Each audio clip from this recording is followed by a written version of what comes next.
அன்றைய உள்ள பெற்றோர்கள், பெரியவர்கள், சமூகத்தில் நல்லவர்கள் அதையெல்லாம் கண்டித்தார்கள். அவ்வப்போது கண்டிப்பினுடைய சுதந்திரம் அன்றைக்கு இருந்தது.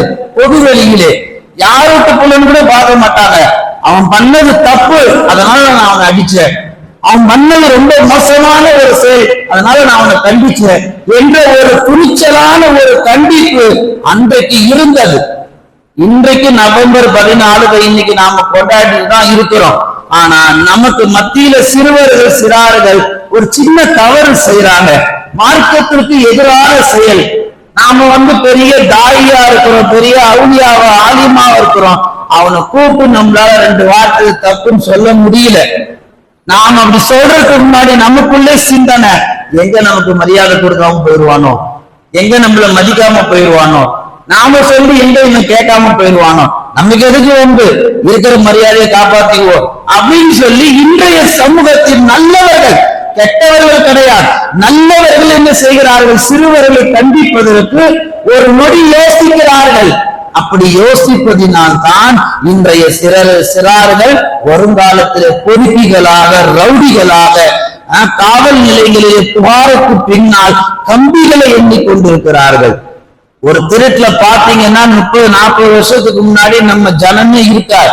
இன்னைக்கு ரொம்ப அது வசதியா போயிடுச்சு. ஒரு திருட்டு புகார்னா அதுல ஒரு முஸ்லிம் இருக்கிறான்.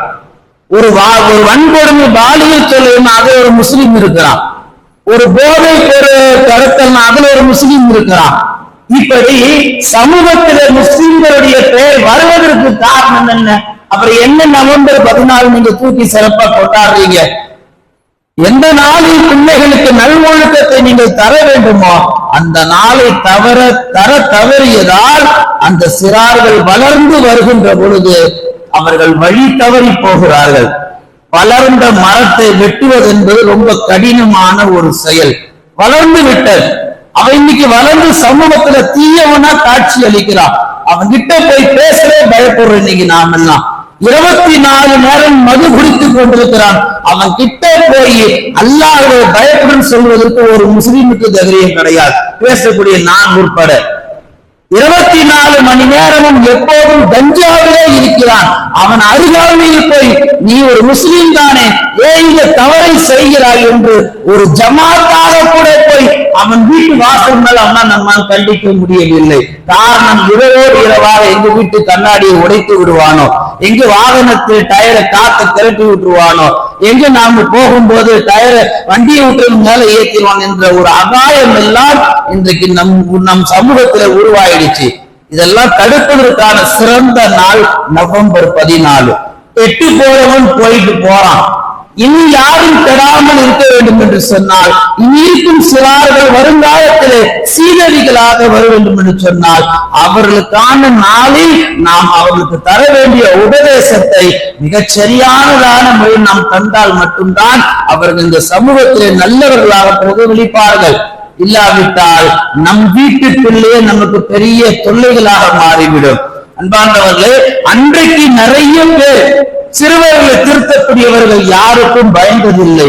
ஆனால் இன்றைய இந்த கால சூழ்நிலையில் பள்ளிவாசலில் ஒரு சிறுவன் சின்ன தவறு செய்தாலும் கூட ஒன்னில்ல, சஃப்ல இமாம் தொலை வச்சுட்டு இருக்கிறாங்க, அவன் குறுக்கல்ல ஓடி வந்தா கூட அவனை தனியா கூட்டு கூட போய் கண்டிக்க முடியாத ஒரு சூழல் தான் இன்றைக்கு உருவாயிருக்கிறது. என் பையன் என்ன பண்ணீங்க, ஏன் மிரட்டினீங்க, 2 நாள் அவன் சாப்பிடல, நீங்க மிரட்டின அவன் பயந்துட்டான், ஒண்ணுமே மிரட்டல, ஏன்பா இந்த மாதிரி தொழில குறுக்க வர்ற, இது தவறுப்பா அப்படின்னு நாம சொன்னத இன்னைக்கு இந்த பெற்றோர்கள் எப்படி எடுத்துக்கிறாங்க? தவறா எடுத்துக்கிறாங்க. ஒரு நல்ல மஜ்லிஸ்ல கூட ஏற்படக்கூடிய நன்மைகள், ஒரு சில குறைகளை கூட நம்மளால தடுக்க முடியல. தீமையான விஷயத்தை அவன் துணிச்சலாம் செய்யறான். அவன்கிட்ட எப்படி நெருங்குவது? அவன்கிட்ட நெருங்குவதற்கான நாள் தான் இந்த நவம்பர் 14. இந்த நாளில் அவனுக்கு உட்கார வச்சு மண்டையில உரைக்கிற மாதிரி, உனக்காக வேண்டிதான் இந்த நாளை சிறப்பா நாடே கொண்டாடுது, நீ சிறுவனா இருக்கிற, நீ சிறு பாலகனா இருக்கிற, உனக்காக வேண்டி இந்த நாளை ஒதுக்கப்பட்டிருக்கு, இந்த நாள்ல இருந்து நீ ஒரு உறுதி ஏடு, நீ எப்படி இருக்கணும் அப்படின்றத. இன்னைக்கு அந்த உறுதிய எத்தனை பெரியவர்கள், சமூகத்தில் உள்ள நல்லவர்கள் அல்லது பள்ளிக்கூட பொறுப்புதார ஆசிரியர்கள் செய்கிறார் என்று பார்த்தால் அறவே கிடையாது.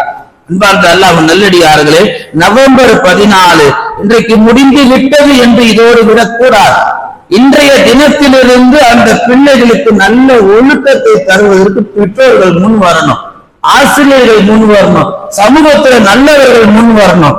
அவர்களுக்கு ஒழுக்கவியல், வாழ்வியல், பண்பியல், வணக்கவியல், எப்படி சாப்பிடணும், எப்படி தூங்கணும், எப்படி இருக்கணும், காலையிலிருந்து இரவு வரைக்கும் நீ எப்படி நடக்கணும் சரியத்தின் பார்வையில, அத்தனையும் இது போன்ற சில்ட்ரன்ஸ் டே, குழந்தைகள் தினம் என்று உயரமாக கொடி பிடிக்கக்கூடிய அத்தனை பேரும் தங்கள் பிள்ளைகளுக்கு இந்த நாளை பயன்படுத்தி கொள்ள வேண்டும்.